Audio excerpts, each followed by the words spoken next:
আসসালামু আলাইকুম ভিউয়ার্স, আজকে আমি আপনাদের জন্য নিয়ে আসলাম ভুনা খিচুড়ির রেসিপি নিয়ে। তো ফার্স্টে আমি একটা প্যান বসিয়ে দিয়েছি। প্যানে আমি তেল দিয়ে দেবো পরিমাণ মতো পেঁয়াজ, স্টার মশলা, বড় এলাচ, দারচিনি, এলাচি। তো ভালোভাবে ভাজা হয়ে গেলে এখানে আমি দিয়ে দেবো পরিমাণ মতো লবণ, দিয়ে দেবো আদা রসুন বাটা, বাদাম বাটা, দিয়ে দেবো জিরা ফাঁকি, ধনিয়া ফাঁকি, হলুদ ফাঁকি, মরিচ ফাঁকি এবং জায়ফল জায়ত্রী ফাঁকি। তো মশলাটাকে ভালোভাবে কষিয়ে নেব।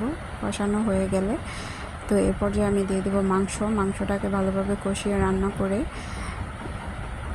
করে নেব। তো এ পর্যায়ে আমি নামিয়ে নেব, মাংসগুলো নামিয়ে নেব আর মশলাগুলো রেখে দেব। তো সেই মশলায় আমি দিয়ে দেব পোলার চাল এবং ডাল, 2 ধরনের ডাল দিয়েছি, মুগ ডাল, মসুর ডাল। তো একসাথে ভালো করে ভেজে নেব। আপনারা চাইলে যে কোনো ডাল দিতে পারেন, তো আপনাদের পছন্দ মতো। আমি মাংসটা ভেজে নেওয়ার পরে আমি এখানে পানি দিয়ে দিলাম পরিমাণ মতো।